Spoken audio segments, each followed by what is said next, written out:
everyone. Welcome back to Conversations with Clinicians, the podcast where I get to shine a spotlight on fabulous clinician executives thriving and driving innovation at the intersection of business and healthcare. I'm Rena Pandey, and in this episode, I have the great pleasure of talking with Matt Patterson, a physician executive and the president of WelbeHealth, an organization that provides high-quality, integrated clinical and social care for vulnerable seniors through their PACE program. We talk about what he calls the love economy and what it means to be an authentic healthcare leader. We discuss the impact of his time in the Navy and at McKinsey, and Matt also shares why Deepak Chopra has been a role model since he first picked up quantum healing at the age of 17. Matt is full of wisdom, and you will love this conversation. Okay, so Matt, thank you so much for joining me on this. You and I haven't known each other for very long, but when I recently met you, I thought there's so much wisdom and such a wonderful perspective that you bring that I was thrilled to have you join me on the podcast to be able to share you with others who might not have heard your voice and heard your perspective. So thank you for doing this. I appreciate it. Well, thanks. Yeah, thanks for having me. I'm very humbled by those comments and appreciate the opportunity to connect with you.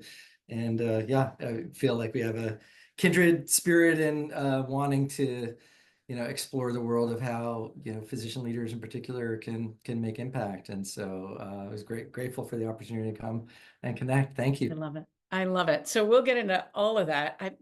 I want to hear your story. I want to hear about the Navy. I want to hear about Welby, about being a physician leader. But I feel like I want to go straight to the love economy because I just fell in love with, no pun intended, that term. And it says so much about you and how you lead, I imagine. So I feel like it'll be a good centerpiece to get to all the other points that we want to talk about. But tell me about that term, where it came from, what it means to you, and I'm sure we'll go from there. Yeah, I don't know if I could attribute any one particular place other than serendipity. Where the term came from. The love economy for me is it's the what I think is the reality that organizations, not just healthcare, just all organizations, are going to find real lasting value creation from creating environments where individuals, especially the team members, that work for that organization, employees, are able to operate, as their authentic self. And I believe at our core, our authentic selves is love. I believe that to experience love and share love and what we do and to be who we are is becoming a necessary ingredient for organizational health and therefore for value creation.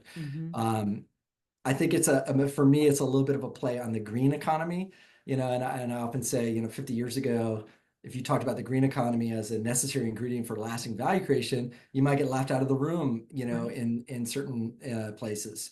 I hope that we're in a place, in the next 5 to 10 years where people are, talking about the love economy in a way that people talk about the green economy today, which is that this is it's a necessary, sustainability is a necessary part of value creation. Having an environment where love is a talked about and important part of team member engagement and health is a necessary part of value creation. I'm glad you used the word sustainability because what was running in my brain as you were just talking was it's really human sustainability that you're getting at, right? In a way, like we talk about environmental sustainability, but as people and humans, as workers, as contributors, how can we continue to sustain, that presence and focus? So I mean, how does it show up for you personally, and then maybe for the business? When you use that term, what does that mean for your day to day? Yeah, I mean, personally, it probably arrived to me later. I would, if I could have done it even earlier, I would have. I think personally, the realization that I've had is that what I often share is that the most important thing that we'll ever accomplish in our individual personal lives is to learn how to be. So I'll share that with our team. Oftentimes I'll say, hey, the most important thing that you're going to ever do is learn how to be, and it's to learn how to be that which you are. And that which you are is pure, pure divine love. That's who you are. To learn how to really be that and bring that to the table in all your interactions. That is the most important thing you'll ever do. Why? Is because it's hard. There are bills to pay and kids to pick up and chores to do and like tasks to accomplish, and stress shows up. And so to operate from that space is not without its challenges. And so it takes practice. Yeah. Right? It takes practice. Practice takes time. And in the work that we do, especially in healthcare and other professional endeavors, we spend a lot of our waking hours in our work. I tell our team we're spending our lives together. You and I, we are spending our lives together. Yeah. So if you add all that up, as a leader, I feel like I don't have any other choice other than to provide the space to learn how to be in what we do. So that's how it connects with work. I feel personally the most important thing I'm ever going to do is learn how to be. That takes practice. Practice takes time. We spend our life in work. Okay, well then you can't learn how to be on nights and weekends. That's not enough time. So therefore, I feel like there's an obligation and responsibility for leaders who are trying to run high performing organizations, is to be able to provide some space for that in the workplace. I'm not saying that's all we do, but there has to be a component of that. There has to be space for vulnerability, and that creates authenticity, that creates trust.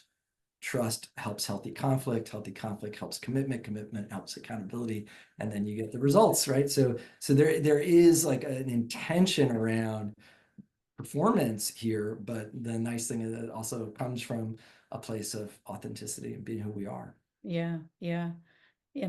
I played soccer in college, and I had my coach back then used to say, practice like you play. And I think that's what this to some degree reminded me of, right? You gotta be who you are at all times. I mean, the point there was, of course, like play hard in practice and then replicate on the field during the game time. But it is a little bit like that in work, and we sort of separate work and life. But really, I've been thinking about this a lot. Like, it's just life. And Yeah. work is just one piece of life, right? Not, we talk about work-life balance, but as if they're two ends of a seesaw, and we have this magical little fulcrum we have to balance on miraculously, but it's all just part of life, and you gotta practice like you play, I mean, just be you in all circumstances. So I love that. Yeah, and I think Gen Z is teaching us to pay more attention to that. I don't think they invented it. I just think they're teaching us to pay more attention to that. And COVID taught us a little bit there too.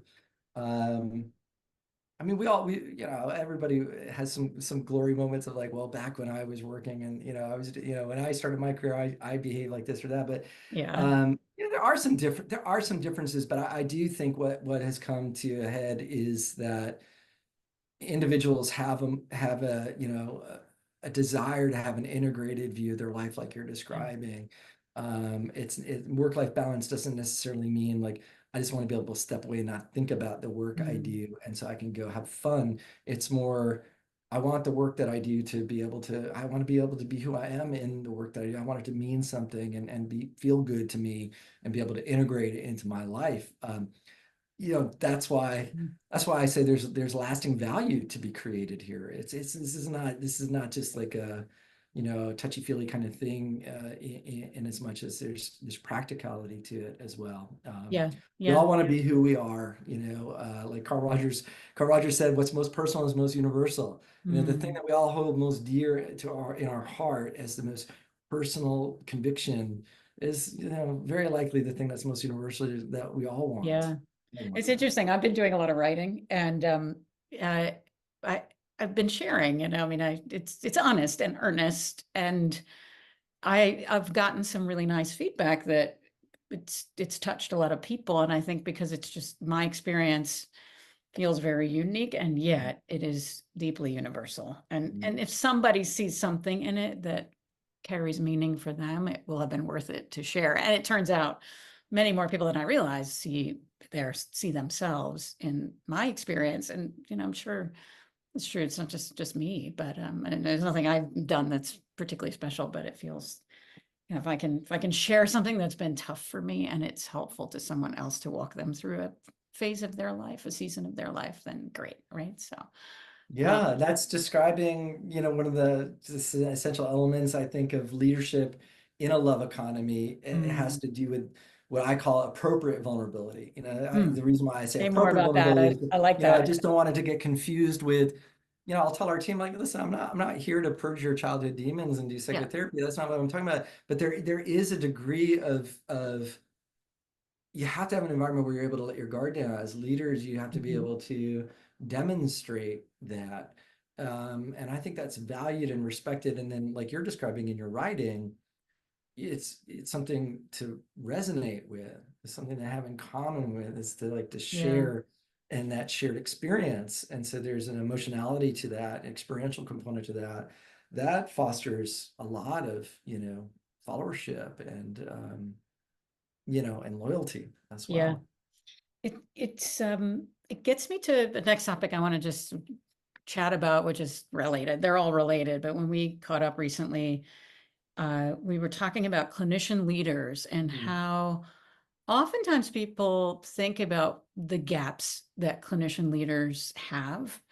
And there was something in our conversation that really stuck with me, which was a shift in your focus towards the strengths that clinician leaders bring. Yes, there are gaps, but there really are unique and special qualities that we bring as clinician executives. I'd love to hear you say more about that. And what do you think those strengths are? And I guess we should talk about the gaps too, but maybe we start with the good first.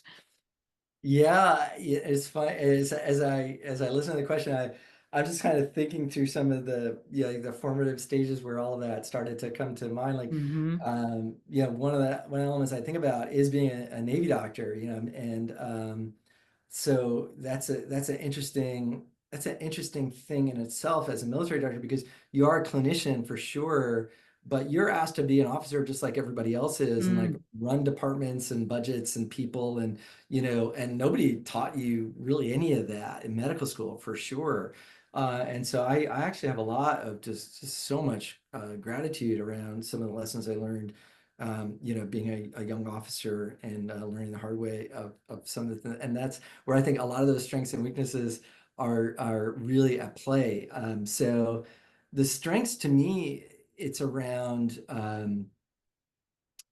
I think it's so hard because there's a temptation to say like that there's this moral high ground, but there is some truth to that. Yeah. There is Not a all hard docs have it, but a lot. there is a Many hard do. wiring for do the right thing, Yeah. even when that somewhat doesn't make financial sense or operational sense.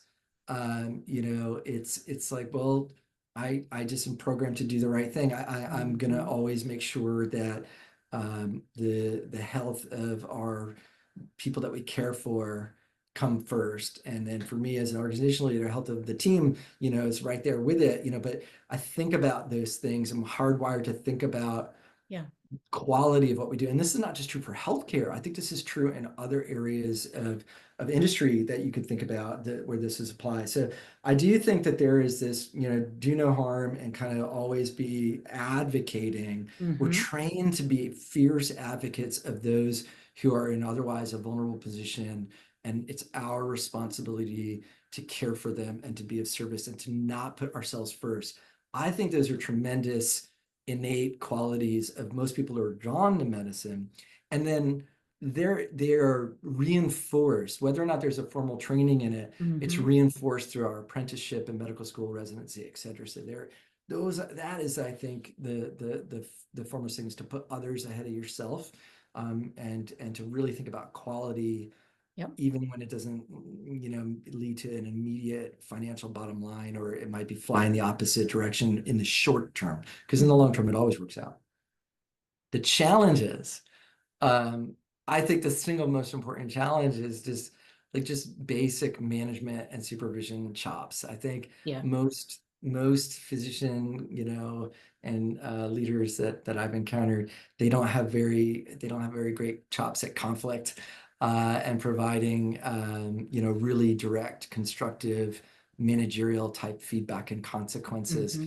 Because I think, barring like really extreme circumstances, everybody quote unquote makes it, in med school and training. Like, it's rare that somebody doesn't really make it. So you're always saying, Nobody oh, ever it's gets gonna be okay. fired or let You're go, ultimately going to right? be okay. Yeah, it's not often that you're like firing doctors left and right. It just doesn't happen. And so I just don't think they're wired, or trained really to do that. And so that's where I think there's just a gap. It's like basic accountability and supervision towards accountability sometimes can be challenging with physician leaders. There's also faux accountability and management, I think, in healthcare, right? Because you have Yeah. teams, you do have people under you, sort of. And so I think there's like sort of a faux sense of responsibility, but you didn't hire them. You aren't responsible for their professional development. They're with you for 2 weeks at a time, and then they go off and do their next thing. So there's a sense that you know how to run a team, but not in the same sense that we think about running teams in the business entrepreneurial world, right? So Yeah, and some of the, I think, more out, some of the historical constructs for organizational structure in, let's say, business. Let's say you're a doctor that finds yourself in the business side of the world. A lot of the organizational constructs for those will find you in a place of leadership, but not necessarily. You're in like a matrixed leadership, or you don't necessarily have the hiring or firing or the P&L responsibility that you might have as an operator or strategy leader, et cetera. And so I think that's interesting, because I think now we're seeing that shift. You are seeing line roles for physicians in a way that's much more common today than ever was. Well, I think that's good because of all the pluses that I mentioned, but I think it amplifies the risk of taking operational control. And you're seeing, you could see some physician leaders get over their skis and really learn some painful lessons, and even have some stumbles. So I think that's where education and training could play a role, or rotations, or rotating people through, almost fellowships in business, or fellowships in organizational leadership that would set up physicians to take on line responsibilities, because I think that's where they can actually be tremendously valuable. The way that doctors are trained to problem solve and critically think, and put others ahead of themselves are really positives. Yeah. Well, it strikes me that if you can hone in on the goods you mentioned, right? This tendency towards doing the right thing, being an advocate for patients and the people around you, and then buttress the maybe gaps. That combo feels magical, right? Because I find, and I've heard from others, the worry that docs are too, or clinicians, to be a little broader in my terminology, are too focused on doing the right thing, maybe to the detriment of the business or the unit economics or the ROI or what have you. Yeah. And so there's this sometimes misperception that docs can't think outside of do the right thing, and can't keep the business's needs also in the forefront of their mind. So what do you say to those folks who kind of go, sorry, can't hire a doc to do that because they can't think outside, do the right Yes. thing? I think we're in an interesting shift, because I think that is, historical context would just be, if you're a CEO or, leader, you'd say, oh, I'm going to actually set this up as a tension point. I'm going to have my physician leader over here in a box, and I'm going to take them out of the box every now and again when I need them to be a foil, because I want that. Versus I'm actually going to give them the real independence, decision-making authority, and P&L responsibility.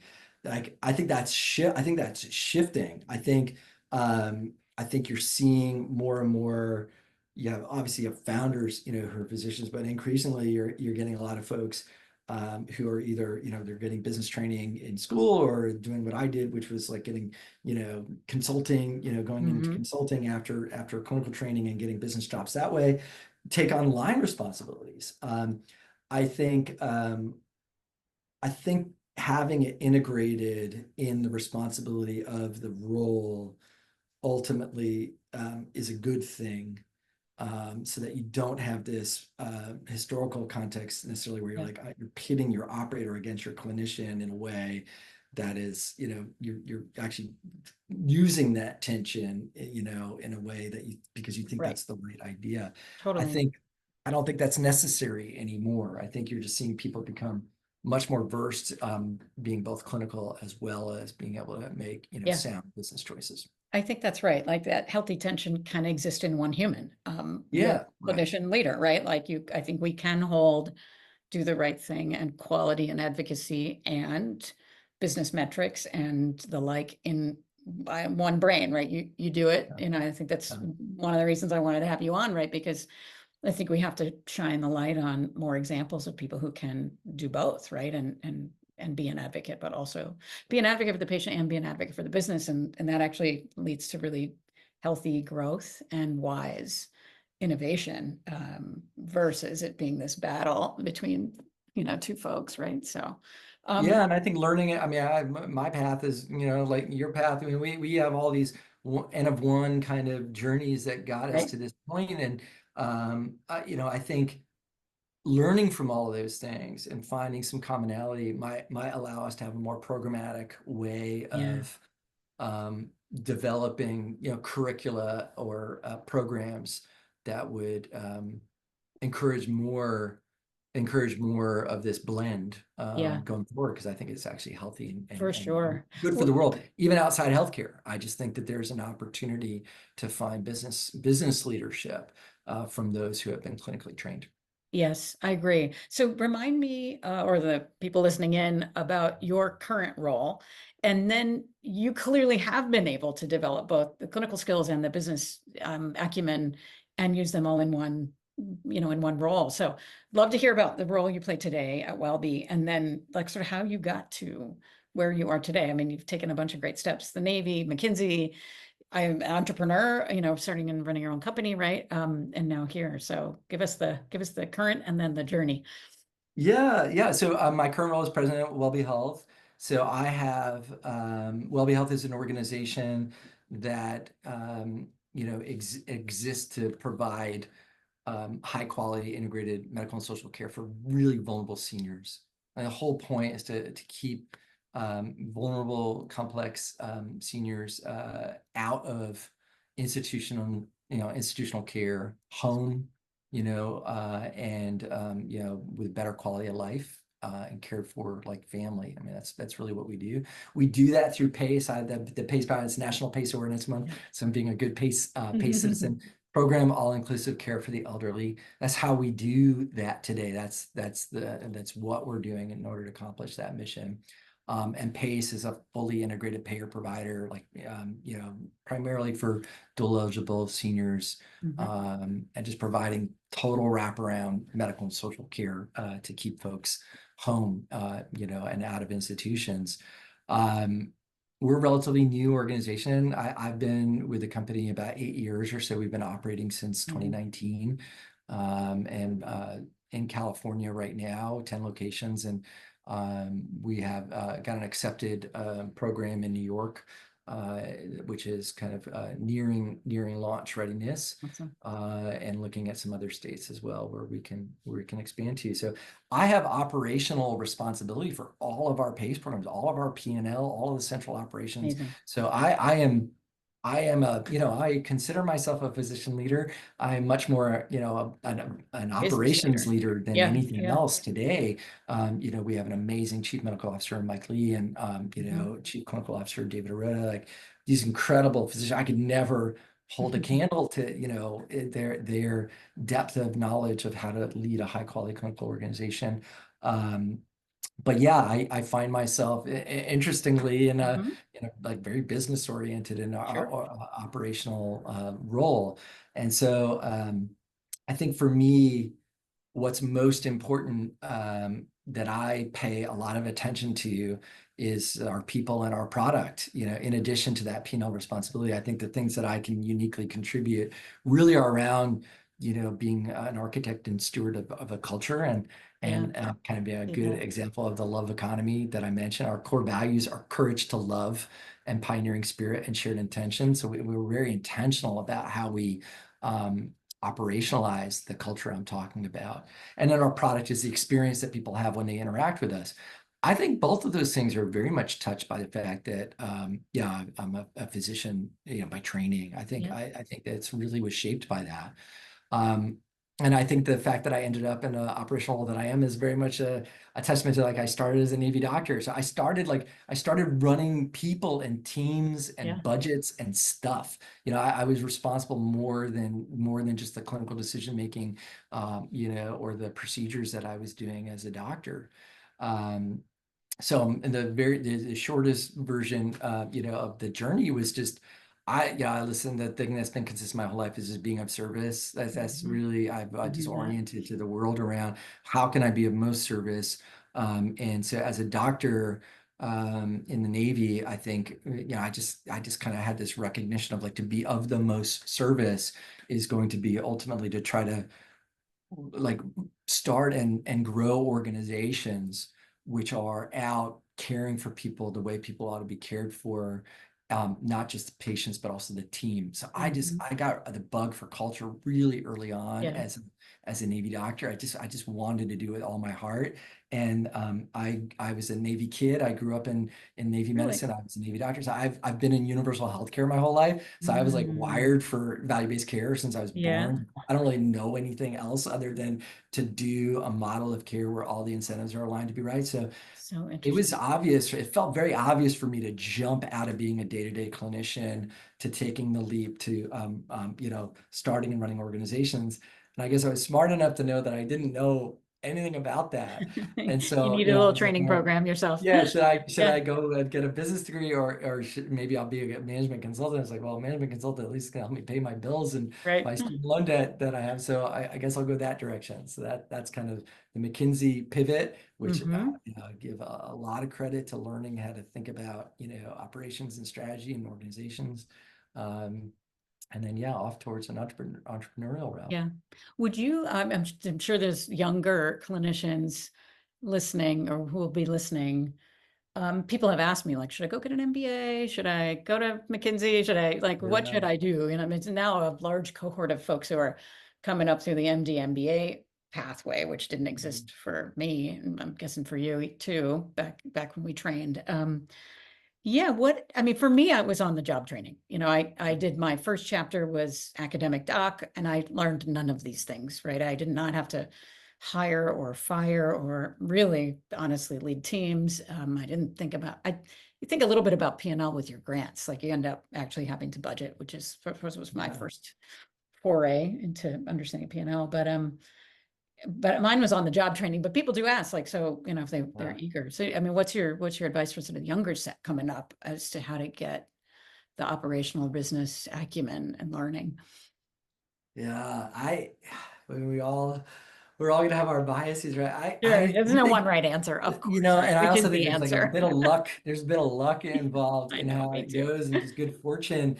I think that for me, the combination of my military experience and McKinsey helped cover each other's blind spots. Mm, And I probably could make an argument that, at least from an academic perspective, an MBA is designed to cover all of the above, but it's lacking the practicality. So I yeah. think that's how I would think about it. I think if I think about those three different ways of, and the fourth is obviously just jumping in and doing it. Hmm. I think the Navy taught me a lot about just accountability and, being there for the consequences of your Yes. decisions. There's nothing that replaces that. I Yes. mean, for me, and that's actually what made it easy for me to leave being a consultant, because as Mm. a consultant, what I learned was just Mhm. incredible depth of problem solving, cultural awareness of how culture shapes and moves organizations, stakeholder management, expert communications. I mean, these are just things that you just, gosh, no MBA or this experience is going to teach you as rapidly as a really top-notch, management Yeah. consulting experience will.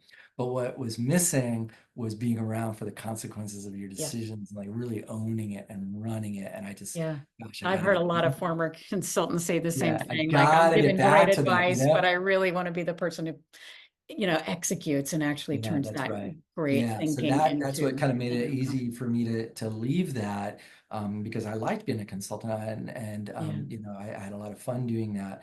And then the MBA, I think it covers all of those bases, but it costs a lot of money, and depending on where you're going, especially, it's a big time commitment where you're not mhm, actually working. You're lacking some practicality, and it's pretty theoretical, as practical as the training is, it's still on a theoretical basis because you're yeah, not doing it. So I think if you're a young person and you're thinking about, or at any point in your career, you're thinking about pivoting, let's put it that yeah, way. Anybody can be doing this. I think about who are you and what do you already have in your hmm toolkit? Do you bring the ability to be accountable and supervise and consequences of decisions and like running stuff? Great. Like if you got that checked off, great. Do you already bring expert communications and problem solving and top-down thinking and like stakeholder management and like dynamic creativity? Great. You may not need to be a consultant because that's, right, you can get a lot of that. Are you already steeped in the fundamentals of business in a book sense? What do you already have? What are you exactly. looking to complement and maybe approaching it from filling out your toolkit, so to speak? Yeah. Back to our earlier conversation about what the strengths that docs bring. I think we sometimes underclub the things that we do bring beyond the points we made earlier, right? I had Manal Patel, who I think you probably know, Yeah. another physician executive in the 406 family, 406 Ventures family, and he pointed out how often in medicine he had to lean on the expertise of others. Was a internal medicine doc, a hospitalist, and he would have to call his ID consultant, and he would have to call his cardiology consultant. Right? Wow. There were these aspects of how we have to function in medicine, and being collaborative, learning from the expertise of others, leaning on your peers, et cetera, that actually, if we just focus to your point on like what do you do well, actually there's a lot that we already know that is brought actually quite applicable to Yeah. the business world Yeah. broadly. Yeah. We forget, you sort of say, well, I'm a doc, therefore I don't know X, I don't know that world, but actually there's a lot that I bring, that I brought that I didn't appreciate until I was in it Yeah. and Yeah. realized how much of, and I'm a diagnostician by training. Right. That's right. You Yeah. give me chaos of like all the shit that's happening in the business, and I can Yeah. sort of go, okay, let me just order that chaos, and then we're Yeah. gonna test X, Y, and Yeah. Z, and then we're gonna, a time limited course of care, a la how we do it in the ICU. Like, okay, that's how my brain works. Actually, quite applicable to chaos happening in a business environment. Yeah, that's an excellent point. I think that's why I think doctors, like the management consultant firms, kind of figured out like, well, actually, doctors make pretty good Yeah. can make pretty good consultants, not even just in healthcare, is because of that ability to deconstruct a problem into Yes. pieces, think about each part, and then kind of put it back together again into a whole is extremely valuable. And your other point is really well taken around, like you just find your way and you start looking for the opportunities in what you're doing. I mean, Yeah. if you're in a clinical world right now, nobody's stopping you from Right. like sitting down and thoughtfully, running through, how is this place operating as a business? Like, how are we keeping the lights on here? Right. How is this sustainable? And what is my role in that? Right. And how can I help? Yeah. Nobody's No one's stopping you from stopping doing you that. from asking those Yeah, questions. yeah, That's and such a that good can be point. very, very powerful, to others in the organization that you're in, to have folks have your partnership Hmm. in Right. that. And also it can be humbling, which is really good. I mean, I think I learned a lot as a consultant, which Yes. was writing about the way in which organizations oftentimes think about their clinician workforce. It's like, wow, that's really humbling. I don't feel as special as I did, Yes. before. And so you kind of get appropriately humbled of like, okay, I understand that every time I walk into the building, I'm not like raining, making value rain from the skies. I cost a lot of money and sometimes a lot of heartache in what I do. That's Yes. pretty humbling. It's important. Yes. Well, and you see that people have like really special skills that I don't have. Like as with Yeah. clinicians, we sometimes think we're the smartest people in the room. And sometimes we are in the hospital, we often are, right? So then Yeah. you enter another environment where you realize, okay, I don't do project management as well as my operations partner, or Yeah. I don't think like that. And you really can appreciate it does give you a little bit of humility, which is Yeah. necessary. And it's also okay to learn about this and test it and then decide you hate it Yeah, and say, yeah, gosh, I'm so happy I'm a doctor. yeah, yeah, I just want to go back and take care of people. And I love what totally. yeah, that's great. It could just be a reaffirming way. I don't think there's no virtue or, in like having to take this direction. I think that's I'm right. excited by it. I'm increasingly excited when I see startups in particular who are, and then more growth phase companies um, be run by clinician leaders. I think that's Yeah. great. There's a lot of founding of companies that eventually get it to a point you're like, all right, I guess get some adults in the room to kind of take this thing over. I Mm-hmm. get excited by seeing um, places being run by clinician leaders because I think people and product are enhanced in ways that you don't necessarily get otherwise. I think Yeah. there's opportunities for cultural impact and value creation and product impact and value creation Yeah. because of the way that clinicians are kind of Yeah. oriented. I love you saying that. And I think it's a lesson more and more non-clinicians need to hear and appreciate, right? I think there is this sense that clinicians can only do X, Y, or Z. And Mm. I think WelbeHealth is a really good example of, you have leaders, they happen to all be physicians, but they have different skill sets, right? You're the president, Si's the CEO. Yeah. You've got a chief clinical officer, a chief medical officer, a lot Chief of growth officer, the person responsible for all our strategy and like, growth. Like we're there all you not. go. Like, Yeah. and what you really have to remember is that people have unique and different skill sets. Yeah. Some are great at sales and growth, some are great at operations, some are great at data and analytics, some are great, and physicians can be clinicians can be all sorts of things. Your organization is a wonderful example of this. So I like to think a lot about mentorship, and I wonder for you, who were your people? I mean, how did you get to where you are? It's never alone, right? Who were your people? Yeah, I mean, I think a couple of people come most to mind. I mean, one would be more like role model than active mentor, and one would be more active mentor. Mm, The role model, the role model is easy. I mean, that's Deepak Chopra. I mean, mm, I was, like a teenager, I think. I read Quantum Healing. And here's this, I mean, that was it for me. I mean, the trajectory of my life was like altered as a result of reading wow. that book because I mean, it's amazing. I think about where I am right now and like what it started at. But yeah, in that book, here was this Western trained endocrinologist, like legit doctor, Boston University, academic, like, had the goods, and yet was coming at things from this Mhm. very intuitive approach on um, consciousness and like the scientific proof points around transcendental meditation and its Mhm. role in healing and spontaneous remissions of cancers, like all these things that to me just I mean, it just blew my mind that you could have that in the same person. Yeah, You know, yeah, it just had so much authority for me because I think, at the time I sure.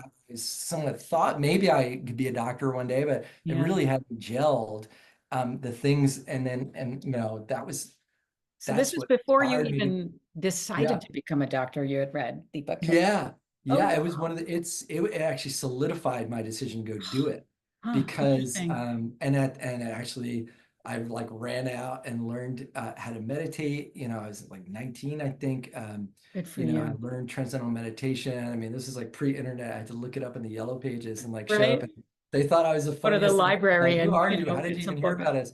Going to Providence, Rhode Island to the TM Center and learning that. And That's to so me, cool. because I needed at that age, I needed to have it legitimized in a way. It's like, okay, well, this is like a Western trained doctor. He's doing something that I Yeah. think I want to do. And he's saying it's all okay. And like the Mhm. evidence is there. And And so that just was like this catalyst for all these things that I wanted to do in my life, which was to bring about, a conscious approach in my own life and like Yeah. elevate consciousness broadly, to bring about love in the world and to integrate that in this this like data-driven, healthcare and healing and being a doctor and having that technical aspect of it. So it's this marriage of Yeah. those things. So So cool. he was a real inspiration for me throughout my career, and I think he's one of the few people who has maintained like legitimacy when otherwise fame would otherwise lead you to Mm-hmm. be like very odd and off the edge of like he's just been so humble in the Mm-hmm. way I think he's been of service to the world. So anyway, That's I great. feel that's been like a role model for me. Have you gotten to work with him or Not directly, either but way? I have gotten to meet him a couple times, Yeah. and there's actually some potential work that is just emerging in at the University of Southern California, where the dean of spiritual affairs, Varun Soni, is really doing some Oh, amazing I know work. him. He's Oh, great. just unbelievable, in programmatically bringing like these methodologies. I'll use the word mindfulness, although I like to call it mindlessness, because I actually think it's the opposite. It's like getting out of the thought area and much more into the practice of Yeah. being who you are. That's really Yeah. what we're talking about, is being who you are in what you do. And USC is like really on the vanguard of a Yeah. lot of this, of programmatically building out curriculum and training programs. And so he's been Mm, in talks with the Chopras around maybe interesting. integrating some of this work and doing it in healthcare training, for their med school. And of course, USC has a school of gerontology, like the only one I'm aware of. And so we'd be really inspired to work with them Oh, because of interesting. what we do in elder care. So Before we run out of time, couple quick questions. Anything you'd do differently looking back on your career? I'm not one to I'm not a regret yeah, person at all. So more yeah, learning than regret yeah. is sort of my take on looking back on the past. I think I think more moments of, I guess I'll go back to the Carl Rogers quote, like what's most personal is also most universal. Mm, Is trusting that integration of what I wanted to accomplish in my personal life and journey, and being in connected with all that is, and operating from a space of love, and mm. recognizing that I'm not alone in that. And I probably, there's probably moments maybe earlier, or moments where I felt risk averse of like, oh, but I don't know if I could really say what I really want to say right now. Yes, I know the feeling. I don't know if I could get up in front of this room and really say what's on my mind. And I'm taking more of those risks Mm, now. I love that. Um, I would encourage others who are curious and wondering like whether or not they ought to do that, just go ahead and just let it Just rip try. and Yeah. be who you are, and share that, because we all want this. We all Yeah. we, It's too we exhausting all to we all want not to be be. loved. Yeah. We all want to be loved, and we all want to share love. And we all Yeah. want that, right? Well, then the energy expended to be someone other than yourself is Mhm. just too great. I mean, Yeah. it's too much, right? So it's easy. It's easy. It's a path of least resistance to just be you. So, Yeah. and then maybe a last question: what advice would you have for up and coming clinician leaders, entrepreneurs? Maybe those trying to get into the business world, those who have entered it and are finding their way. Yeah, I think it would be to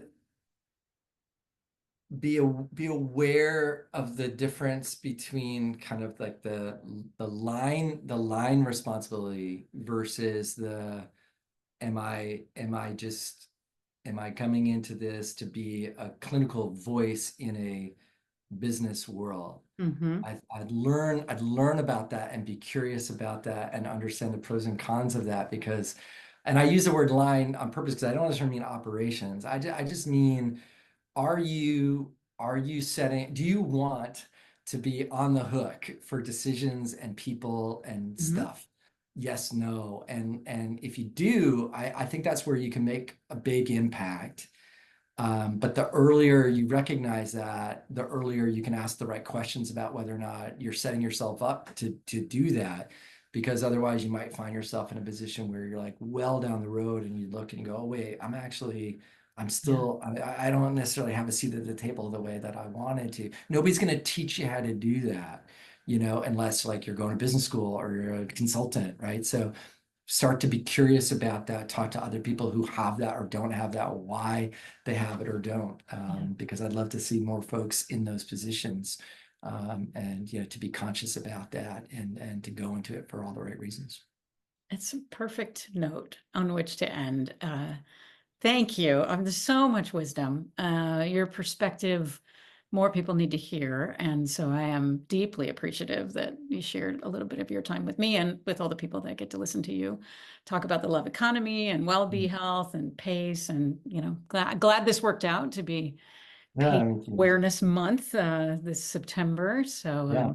but very much appreciate you and all that you have to share. So thank you so Yeah, much. likewise, I'm very humbled by that, and very grateful to be of service in any way I can. So thanks for putting this together and for getting the word out, and being a sounding board, and also a beacon for others to listen to. This is really important work. So appreciate you. Thank you, I Marina. appreciate that. Thanks, Yeah. Matt.